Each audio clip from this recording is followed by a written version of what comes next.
Hello, good afternoon, everybody. This is Black Urban X. This is a new channel that I'm setting up. Today, also forgive my audio. My audio is really horrible. I know. I heard it myself, um, and I'm just waiting to get a professional microphone, so I sound a little bit more professional and a lot more clearer. Today, I want to talk about uh, black women, but it's really women in general, being employed in societal building occupations. And what I'm seeing right now in the black community is this war between the genders, uh, and there's a missing component to it, and that is that even though black women are educated and they're becoming managers and supervisors, they still are underrepresented in what I call societal building occupations. And when I say societal building occupations, I mean physical labor, hazardous labor, and dangerous labor. And the reason why I say that is the world that we see, the physical world we see, the civilization, the society, nation states, kingdoms, all of that has to be physically built, maintained, and protected. So it's not only administration and managerial and intellectual. In other words, societies are not built on paperwork, writing memos, data entry, answering phones, and all these. These are nice skills. There's nothing wrong with having these skills, but this is not the physical foundation of a country. The physical foundation of the country is your, how should I say, blue collar worker. Your blue collar workers are people that are physically building the country. So it's not just remember, the blue collar worker and the intelligentsia and the managerial class, they all have to work together. So when I'm talking to black women in terms of being in parity and having dominance and being on parity with men, they have to enter these fields too. And when I say that with a sort of skepticism because in my experience, and I don't know everyone else's experience, but in my experience, and I've been in the military, and I've done desk jobs, I've done managerial jobs, I've done physically taxing jobs. And then when I see the physical taxing jobs, I'm talking about construction work, um, I don't see the female representation there. And even if I do see the female representation, a lot of the women there try not to do the actual labor. In other words, instead of actually, you know, uh, swinging a sledgehammer, they would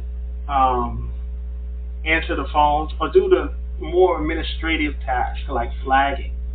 And when I say flagging, you see this on the street where there's a big crane and you see somebody standing there with a flag just letting you know to slow down. So this is what I'm talking about. And even like some of the more masculine women, they call them, butches or whatever the case may be. I've seen some of those girls get really, really girly when they're pressed to do something very physical taxing. So I see this sort of dynamic, and in my head, it's like, how can women ever achieve parity if they're not entering these fields? I mean, somebody has to build the infrastructure. Somebody has to hold the gun so the government can have power to tax and spend. And what I'm seeing is it's not women. Women are not doing that type of work. They're not doing the carpentry, the electrician, the welder, the bricklayer, the cable lineman, the sewage treatment worker. the sanitation worker, the firefighter. I'm not seeing women in these fields. What I'm seeing, and I have the chart right here, um, I, I'm not seeing people in these building types of labor, and I'm not seeing that many women in the hard sciences. Not the hard sciences, excuse me. The hard sciences. So there is a disconnect, and I don't know if it's a societal thing, or is it a preference thing. And I think it's a little both. I think it's a little both. So as far as the gender war is concerned, there is no parity unless women get into those fields. And as far as the black community, well, there's still a lot of black men that's in these fields. And for whatever reason, the sisters are not picking up on these guys. These guys make $90,000-$100,000 a year, and I don't understand why so many of these guys go unpaired. It doesn't make sense to me. And then I seen a video. I'm not sure if it was O'Shea or Kevin Samuels or one of these guys, or maybe Donovan Sharp. There's a certain elitism that I see in the black women community. And I'm talking about the desirable black women, beautiful black women. And no, I don't care if she has a weave or not. I'm not really that picky. These are fundamentally beautiful black women. They have a certain elitism about what type of man they want to be with, and they want to show off to their girlfriends or family or mom or dad, what type of guy they want to bring home. I mean, I call it Tupac in the suit. That's not original. Somebody came up with that. I also call it they want the Tyler Perry fantasy, or the James St. Patrick, the highly intelligent drug dealer, who's both smooth and smart. There seems to be a bias towards these type of high, elite, rare type of men, and there's very little trade-off. So that is an issue. That is a problem, because society is not run on the managerial class. You have to have hard skills.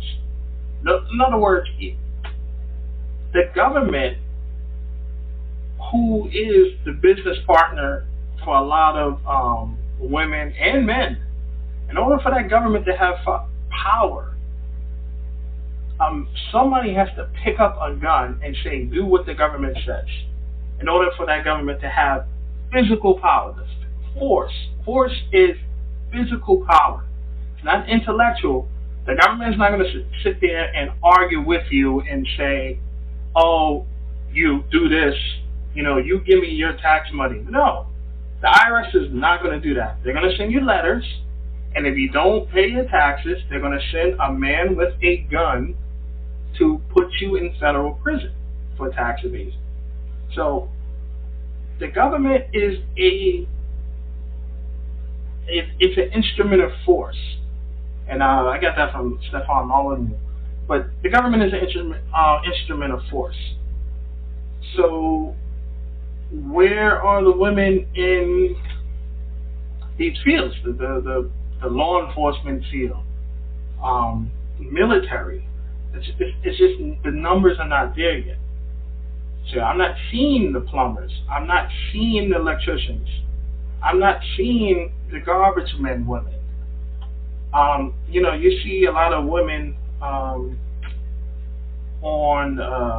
these platforms, and they make videos about Pookie and Ray Ray and Dusty's. A man has to maintain that fiber optic. Women are not out there in the field lining those buildings.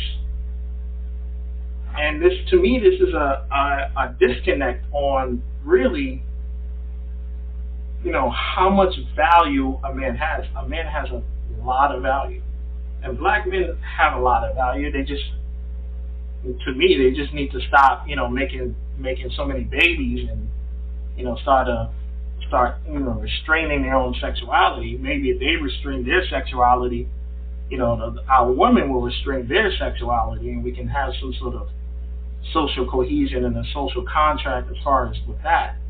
But basically the gist of this video is that if there's a so-called gender war, right, it's not enough for the women to be paper pushers.